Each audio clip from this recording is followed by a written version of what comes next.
Sa mga kapatid, para sa ating Morning Revival Preview, ang schedule natin ngayon ay Week 6, Day 5. Meron tayo rito mga Bible verses, Mark 11:23 to 24. So tuloy-tuloy ito, dalawang verses, babasahin ko. Truly I say to you, that whoever says to this mountain, be taken up and cast into the sea, and does not doubt in his heart, but believes that what he says happens, he will have it. For this reason I say to you, all things that you pray and ask, believe that you have received them, and you will have them. Amen. So anong topic dito? Prayer. Kaya sabi rito, lahat ng mga bagay na pinanalangin mo, hiningi mo, kailangan maniwala ka. Maniwala ka na natanggap mo na siya at ito ay matatanggap mo. Pero mapapansin niyo itong prayer dito, medyo kakaiba siya. Kakaiba siya. Hindi siya direkta na nagsasabi sa Panginoon, kundi nag-uutos siya. Inuutusan niya yung bundok na mabunot at maihagis sa karagatan. Wow! Ito mga ganitong bagay ay mga imposibleng bagay.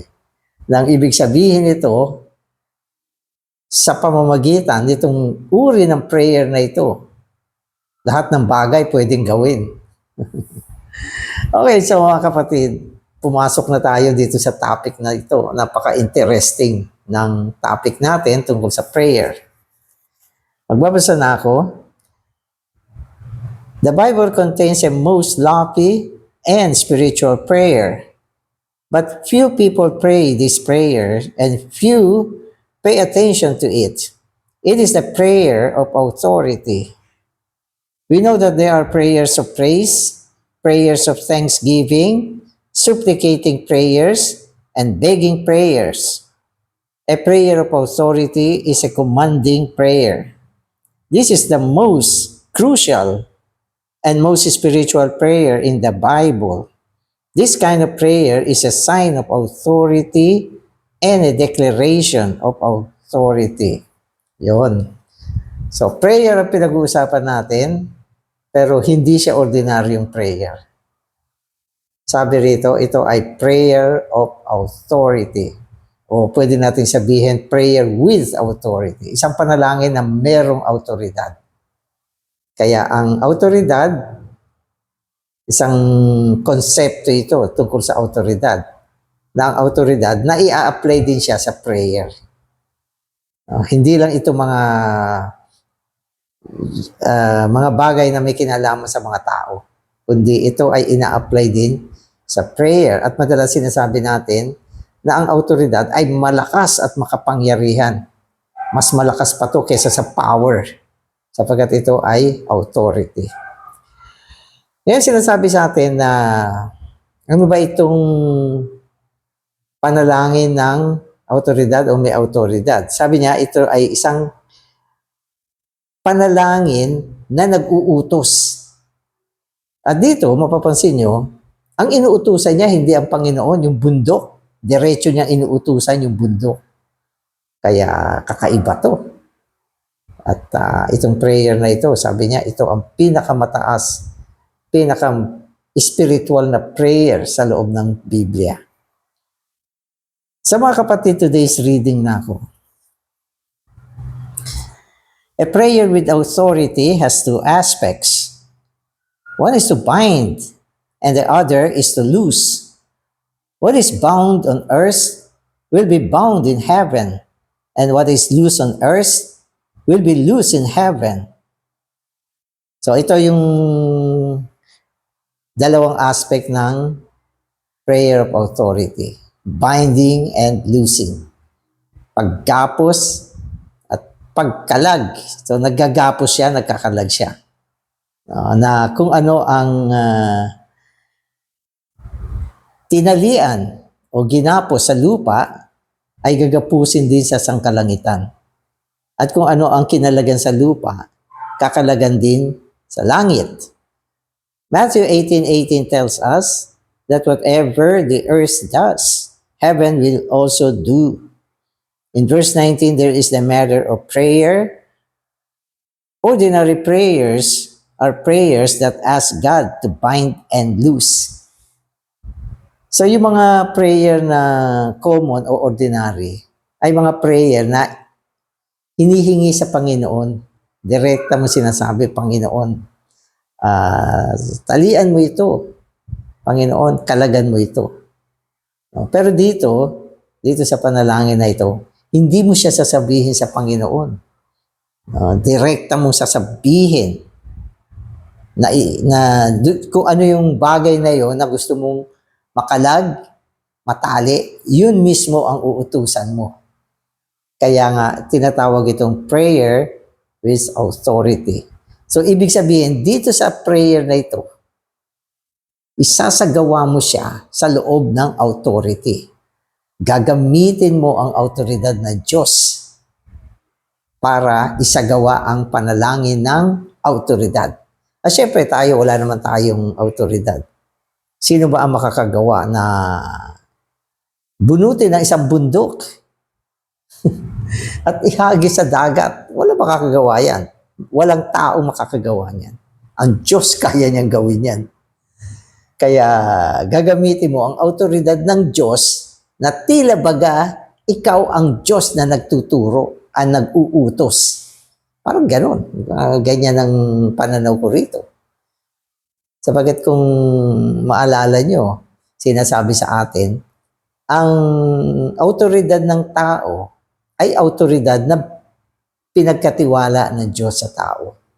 Kaya may kapangyarihan itong autoridad na ito.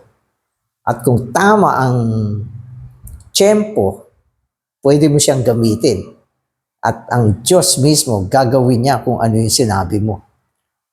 Amen. Prayers with authority are those in which we bind and loose by exercising authority. God binds because the church has bound, and God looses because the church has loosed. God has given this authority to the church. When the church exercises this authority to speak something, God does it. So itong prayer of authority, ito ay binigay ng Diyos sa eklesiya. Kaya ang eklesiya ay may kapangyarihan, meron siyang autoridad na magkalag at magtali. At kung ano man ang kanyang kinalagan dito sa lupa, kakalagan sa kalangitan. At kung ano ang kanyang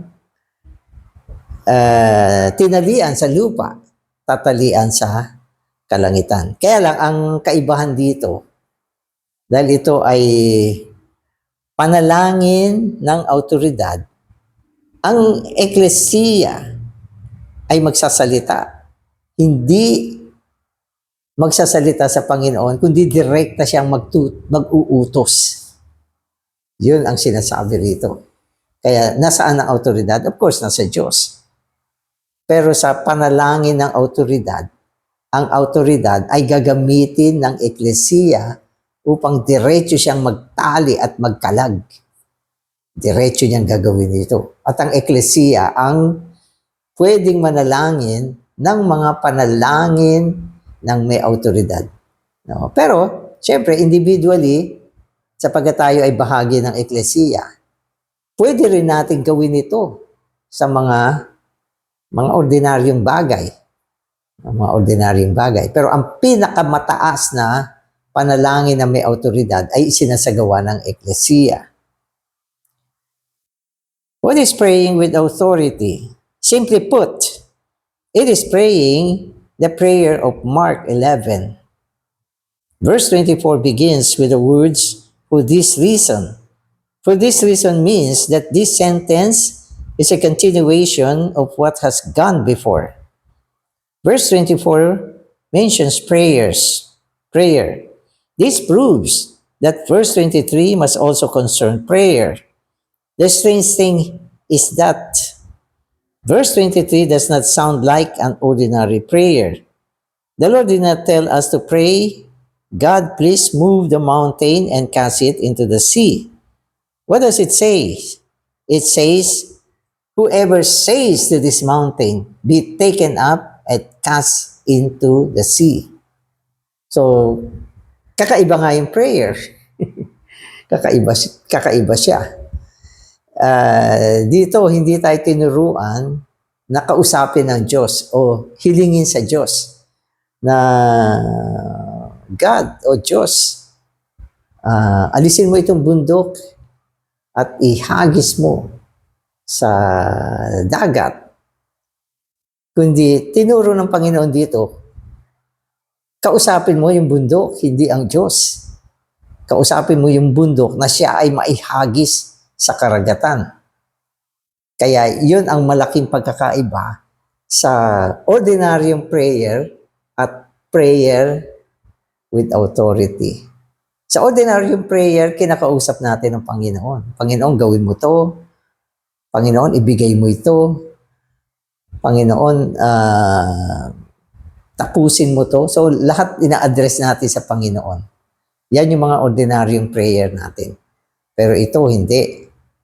Direkta mong sinasabi dun sa object na hindi mo sinasabi sa Diyos. Hindi ka dumaan sa Diyos. Direkta ito. Kaya nga with authority ito eh. As sinabi sa atin, kukunting tao ang gumagawa ng ganyan. Kukunting tao. Pero ito pa rin ang pinakamataas na panalangin sa loob ng Biblia. At ang Panginoong Hesus mismo ang nagturo nito. No? At sapagkat uutusan mo yung object. Kaya pwedeng isipin mo, hindi prayer ito.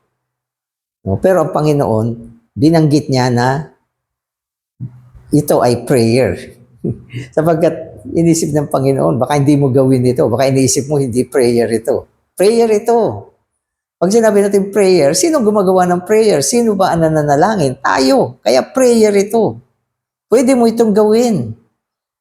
At itong prayer na ito ay tinatawag na prayer with authority. Ako, parang hindi ko pa yata masyado nasasagawa itong mga prayer na to. Pero minsan narinig ko yung kasama ko. Kasi nagkakasal kami at ulan talaga. Garden wedding yun. Parang sinabihan niya yung ulan na umalis. Umalis daw. Pwede. Kasi ang prinsipyo ng prayer with authority, minsan may mga hadlang para maisagawa ang isang bagay na pabor sa Diyos. At hinahadlangan siya. Yun yung bundok. Ang ibig sabihin ng bundok dito, mga hadlang. Mga bagay na bumibigo. Hindi natutuloy ang mga plano dahil sa mga bagay na yan. Yan ay mga bundok sa buhay natin. Minsan lalakad ka, biglang sasakit yung paa mo. Bundok yan. Yung pagsakit ng paa mo. So naalala ko noon, isang sister. Inassign ko magturo sa isang children's program. Nung pupunta na, masakit na yung paa.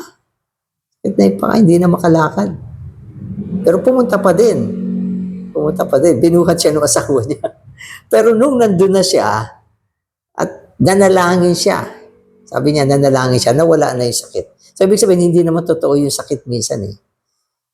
Yan ay mga kagagawan ng masamang isa na pwede mong palayasin. Pwede mo siyang palayasin. Kaya lang minsan, hindi tayo sanay sa ganyan.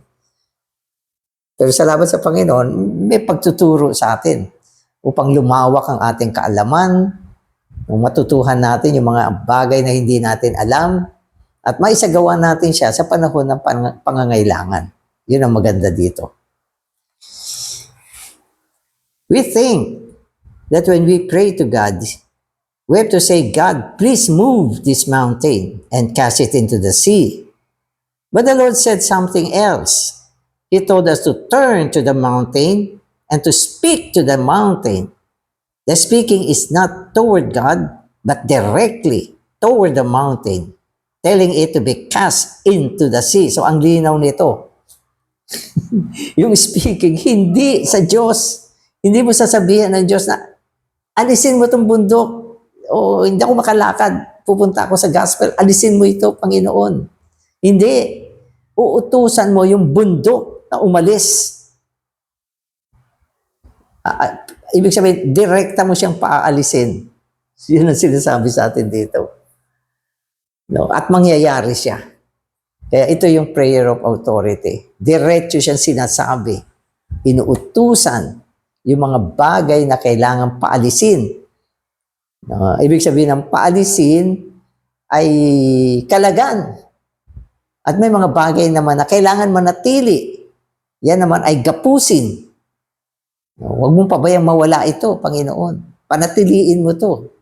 Importante to. Pero sasabihin mo, pagdating sa panalangin ng autoridad, huwag ka umalis. Diyan ka lang. Manatili ka dyan. Alam mo, kailangan mo ng ulan. Tuyot na tuyot yung halaman. At yung halaman, diyan ka kukuha ng pang-offer mo. Sabi mo sa ulan, manatili ka. Sige pa. Sige, ulan. Ulan pa. Parang ganon. Parang ganyan. No? Pero siyempre, ito ay ginagawa sa pananampalataya. Kung wala kang pananampalataya, walang mangyayari. Kaya sinasabi sa atin, umaabot yung pananampalataya mo sa isang punto na nangyari na bago pa mangyari. Diba? Sinabi sa atin na naniwala ka na yan ay tinanggap mo na. No? Kaya tatanggapin mo. Naniwala ka na yan ay ginawa na ng Diyos. Naniwala ka, kaya gagawin niya ng Diyos. Ang taas ng faith dito sa prayer of authority. Pag sabi mo, papaalisin ko itong bundok, susubukan ko, tignan ko kung maaalis. Hindi maaalis yan kasi mababaw ang faith mo. Hindi ganun ang pagkasabi. Sinabi na nung sinabi mo na maalis siya, naniwala siyang naalis na siya. Ibig sabihin, past tense ang ating faith. Hindi pa nangyayari yung faith natin. Nakita mo na nawala. So naalala ko si John Mueller. Nung panahon na papunta siya sa isang gawain ng Panginoon. Hindi makalayag yung sinasakyan niyang vapor. Pero may appointment kasi siya, eksakto sa time na yan. Hindi sabi ng kapitan ng vapor, madidelay tayo.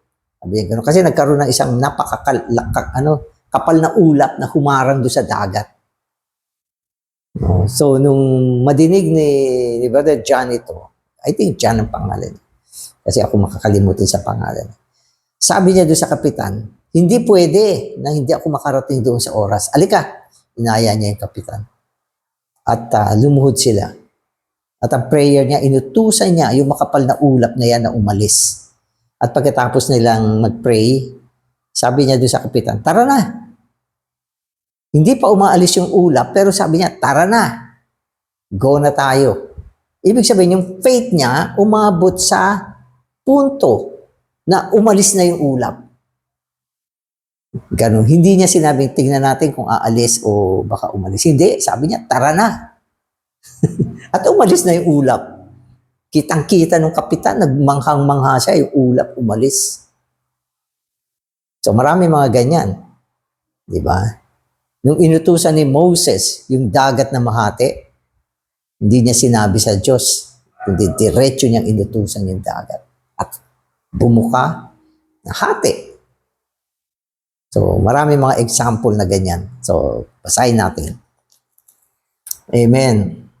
Since the Lord was afraid that we would not consider this to be a prayer, He pointed out in the foregoing verse that it is a prayer. So, prayer ito. Hindi ito utos lang. Prayer ito. This prayer is not directed toward God, but it is a prayer. It is a speaking directed toward the mountain. This is a prayer with authority. Amen. So, tandaan nyo itong prayer with authority. Direkta to. Pero ito ay sinasamahan ng ng pananampalataya. Kung umabot yung iyong pananampalataya, pwede mo siyang i-apply. Amen. Pero hindi siya experiment. Amen. A prayer with authority does not ask to do something. Rather, it exercises God's authority and applies this authority to deal with problems and things that ought to be removed. Every overcomer has to learn to pray this kind of prayer. Every overcomer has to learn to speak to the mountain. Amen. So inuulit natin, ang prayer with authority ay authority ng Diyos. Kapag hindi ito authority ng Diyos, hindi siya pwede. Ang ating autoridad, bawat isa sa atin, ay autoridad na nanggaling sa Diyos. Kaya meron siyang kapangyarihan. May kapangyarihan siyang mag-utos. Hindi ba? Sinasabi natin noong nakaraan, ang authority ay sinasagawa sa salita. Ang pag-uutos ay salita. Gawin mo to, gumawa ka ng ganyan, umalis ka, lumapit ka, ano pa, tumalon ka, diba? Lumayas ka, lahat ng ito ay mga salita na pwedeng gamitin sa panahon ng panalangin na merong autoridad. So, direkta siya doon sa bundok mismo. We have many weaknesses, such as temper, evil thoughts, or physical illnesses. If we plead with God concerning these problems, it seems that there is not much result. However, if we apply God's authority to the situation and speak to the mountain, these problems will go away. O yan, maganda yung illustration dito. Halimbawa, yung mga weaknesses natin. Diba? Marami tayong mga kahinaan. Katulad ng temper. Ang dali magalit. Minsan, ayaw natin magalit. Talagang bigla tayo nagsisilakbo. Para tayong biglang kumukulo. May nadinig tayo. Ayun, ano ka na? Galit ka na. May narinig ka, galit ka na. May nabalitaan ka, nagalit ka na. Sa text lang o message na receive mo siya, nag-high blood ka na. Ibig sabihin, may problema tayo sa ganyan. Mga evil thoughts, ang daming pumaplush na mga kung ano-anong kaisipan sa utak natin na ayaw naman natin isipin. Yung mga bagay na yan ay nakakahadlang sa ating pagsulong, sa ating gawain sa Panginoon. Pinapahina tayo ng mga bagay na ito, ng mga weaknesses natin. Kung kakausapin mong Panginoon, Panginoon, tulungan mo ko, alisin mo ito. Panginoon, hindi ko na kaya to. Madalas, halos konting tulong lang ang nakukuha natin. Pero, kung natuto kang magpalayas ng mga bagay na ito, agad-agad aalis yan. Galing, di ba? Ikaw temper. Ikaw galit. Galit, ikaw. Umalis ka ngayon. Ayoko sa iyo. Umalis ka. Huwag kang manatili. Umalis ka. Minsan isang salita lang. Layas. Layas, galit. Parang chika. Layas. O, biglang mawawala siya. O sa pangalan ng Panginoon, ikaw na pagkagalit sa loob ko, umalis ka ngayon din. Pwede, di ba? O marami kang naiisip, naku, sumasakit na yung ulo mo. Ikaw, mga masamang kaisipan, ikaw, sa pangalan ng Panginoon, lumayas ka. Hindi kita kailangan sa buhay ko. Biglang totoo yan. Totoo yan. Ako, tatandaan ako. Minsan may isang sitwasyon na hindi ko alam kung sakit yan. Ating gabi, ang ginaw-ginaw ng panahon, biglang namawis ako. Nagising ako, basang-basa akong pawis. Wala naman akong lagnat, wala naman akong sipon. Wala naman akong alam na sakit ko. Pero alam ko, next day, meron akong gagawin para sa Panginoon. At dahil dyan, hindi ako makatulog na mamawis ko ng ano ba yan. Pinalayas ko siya. Pero ang pinalayas ko noon si Satanas na alam kong nasa likod ng mga ganung pangyayari. Ilang saglit lang nawala siya. Umalis ka, Satanas. Isama mo na itong pamamawis na dinadala mo sa akin. Umalis. Umalis siya. Kuminsan may ganyang pangyayari. Una-una, dapat meron ka rin discernment kung ano yan. At meron kang faith. At malakas yung espiritu mo. Pwede mong gawin yan. Pwede yan. Sabagat kung manana, Panginoon, ano ba ito? Panginoon, ano man ito? Minsan, walang masyadong effect yung mga prayer na mga ganyan. Pero pag direkta mong inutusan yan, yung mga bagay na yan, lalayas yan. Amen.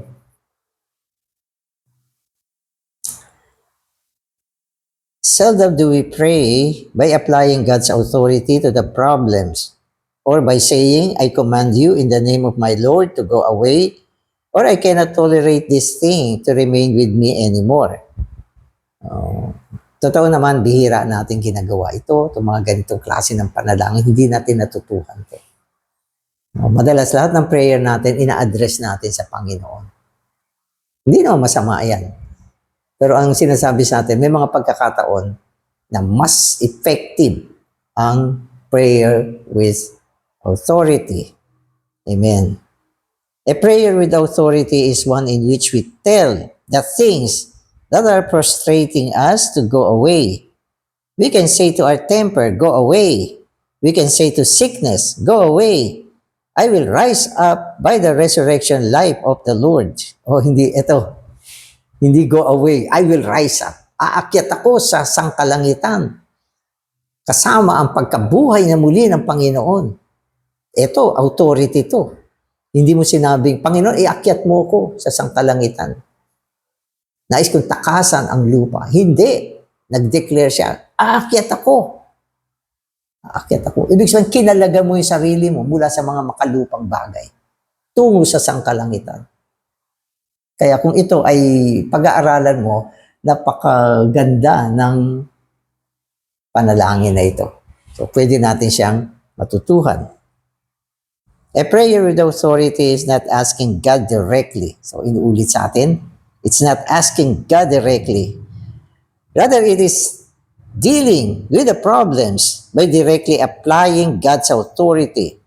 All of us have mountains. Of course, these mountains are not the same in size. Merong malalaking bundok sa buhay mo na nandiyo dyan palagi.